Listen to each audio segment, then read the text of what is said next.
Hey, what's up? Welcome back to another video, and this is Triple Play Saturday Round 2. Hey, what's up? Welcome back to another video, and this is Triple Play Saturday Round 2. So you're going to get the best of both worlds with this watch face for the most part, right? Not bad at all. Now, the name of the watch face is called GR-F2A.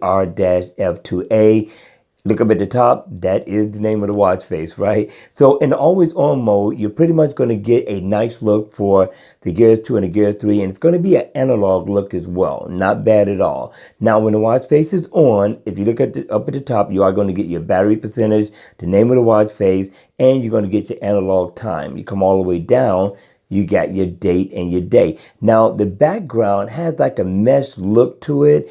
The design isn't bad at all. What do you think? Now, if I double tap, I will be able to pull up digital time, and it will be in 24 hours. What do you think about this?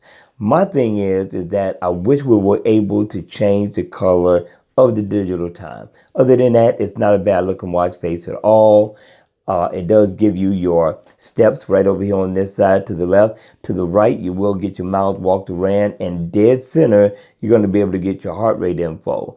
So what do you think? Is this a download or leave it right where it's at? Hit me in the comment section down below. I would like to hear your feedback. All right, you all, that's going to be it for this video. I hope you're still enjoying your weekend. And with that being said, if you liked the video, hit the like button on the way out. And if you haven't subscribed, make sure you subscribe to my channel. And as always, we will see you all at the next video. Take care.